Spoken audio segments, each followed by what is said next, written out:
Time for some summer book recommendations. Alright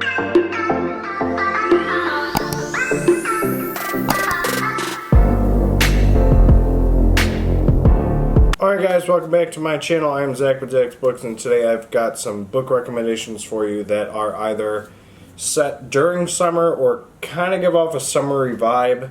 Doesn't necessarily mean that it is in summer, but kind of get the feeling of summer when you read the book. We will have these 5 books linked down below. This is going to be part 1. I am still concocting the others for a part 2. We'll see what I get out of that. But we do have a part 1 here. We're going to link these down below. As always, don't forget to like, comment, subscribe, and let's get into the list. Alright, first up is Night of the Mannequins by Stephen Graham Jones. This is a short story that I thought was really intriguing. You follow a group of kids in the summer.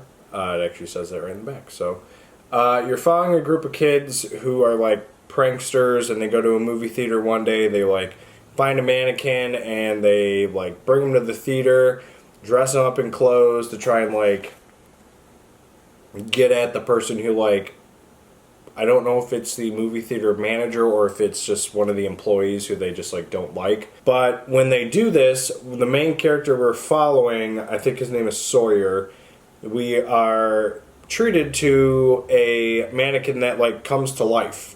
So you're following Sawyer. He's like sitting in the movie theater, and like when the guy goes up to ask for the mannequin's ticket, like it starts moving, and like he starts freaking out. What ensues is this really, really like odd story, and it's like really intriguing how they do it. There are some parts I didn't like, some parts I was like, it's actually pretty intriguing. Overall, I think I gave this 4.5 stars. Could have been 5. I don't remember. Check out Goodreads down below, but I know this was, I believe, a 4-star or better.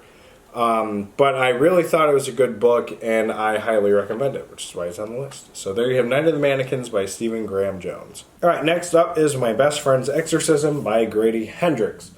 This book was a 5-star read. It was absolutely phenomenal. And Danielle and I actually both just kind of thought, like, this kind of gives off Stranger Things vibes, like the cover. We are huge Stranger Things fans, so, like, July 1st, you better be here soon, because we definitely need Volume 2 of Season 4. Anyway, this book is great. You're following 2 girls who are friends, and the one actually does not like the girl. One of the girls doesn't like the other one. They like get forced into going to a birthday party at like a roller rink or something like that, and they actually become really good friends. And then one day they go camping with some other friends, and one of them like wanders off and totally gets possessed by something, and then the whole rest of the book is just phenomenal. The one girl like turns into this like badass, like I hate everybody and I want to be popular kind of girl, and then like it's really weird. It's like The Exorcism, but like in high school. The Exorcist. It's like if the Exorcist chick grew up and was in high school and like was able to control what she did. That's kind of the vibes I get from this. But it's a very solid story. I know it's set during school. Or there's like time jumps. So it gives you summer vibes. Just read the damn book. But I absolutely loved it and thought it was amazing. My Best Friend's Exorcism by Grady Hendrix. Alright, next up is Clown in a Cornfield by Adam Caesar. So the sequel to this book, Clown in a Cornfield 2, I believe was the finished title, is what it's going to be called, comes out in a few months, and I'm very excited to read that book because this one was just so good. This is the first book I read by Adam Caesar, and I gotta say this was a really, really good book. I want to say this ended up getting like 4.5 stars, 4 stars or something like that. I don't think it quite hit 5 because there's just like a reoccurring theme that just kind of irked me a little bit, but you're following the town of, I think it's Kettle Springs. Yeah, Kettle Springs, and pretty much it's like old versus new, the parents versus the kids in like some form of fashion.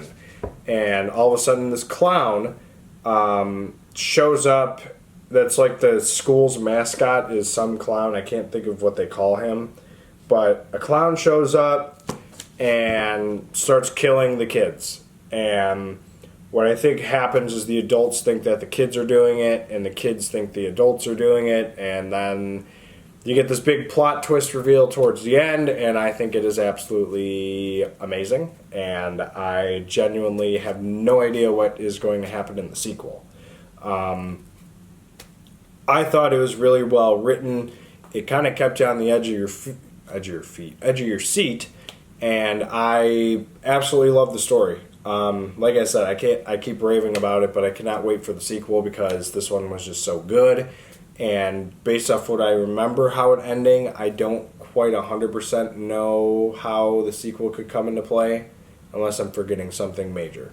But regardless, it's a very solid story, and I highly recommend it. You get very summery vibes in this, even though I think it's on the brink of graduation.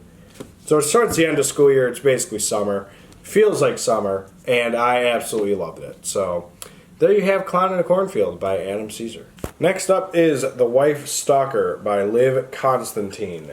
And this book is very intriguing. This was the first book I read by Liv Constantine. This is, I think, a duo group of women who write this book. And there's very, very many twists in this story. So I will do what I can to not spoil the book. You're following Joanna and Piper, two women. Leo, I think, is the husband. And then there's two kids. I want to say it's Evie and Stelly. And you're following both of their points of view. I can't say what I want to say. So I'm just going to leave it off as there's a love triangle going on. There's two kids involved, like I said. There's lots and lots and lots of twists. Unfortunately, this is one of those books I can't say a lot about because the twists start off right away and they just keep happening. So this book was really solid. I really did enjoy it though. And like I said, there's not much I can say about it because it's just one of those thrillers that's really good and the slightest thing would spoil the entire thing and I don't want to do that. So just know there's a confusing love triangle and it's very entertaining. So there you have The Wife Stalker by Liv Constantine. Alright, and the last book I'm going to talk about is It by Stephen King. This is the biggest book, second biggest book I've ever read, maybe third. This book is set in two major timelines, but it mentions other timelines. And some are set in summer, some are not set in summer during the school year and stuff. So I'm including this book. This book is phenomenal. I gave it 5 stars. I want to reread this book, but it's a daunting task. This book is absolutely phenomenal. You're following a group of friends who call themselves the Losers Club. They're terrorized by this entity known as It. It can take the form of your greatest fear, whatever it is. Pennywise the Dancing Clown is the most synonymous one with this character. But pretty much every 27 years, this creature comes out of hibernation, goes as a major killing spree, and then goes away for 27 years. And is that 27 or 29? It's in the upper 20s. And one year, the Losers Club decides to fight back for the first time in its career and hurt it. But then when they're adults, it comes back. And like I said, you're following both timelines. You're following them as kids, you're following them as adults. And it's just an overall phenomenal story. This is my third all-time favorite Stephen King book as of now because I need to reread it. And it probably will end up being number 2. Don't know yet. But I definitely recommend this. If you could set aside a chunk of your time to read it, definitely check this book out. So there you have It by Stephen King. Alright, so those are my 5 summer book recommendations. Again, some of them are not set in summer, but kind of give you a summery vibe just because of the tone of the book. This was part 1. Again, I am hoping to get a part 2 eventually, but for right now, part 1 it is. We will have them linked down below. Make sure you let me know in the comments what summery vibe books you would recommend. And as always, don't forget to like, comment, subscribe, and we'll see you guys in the next video. Later.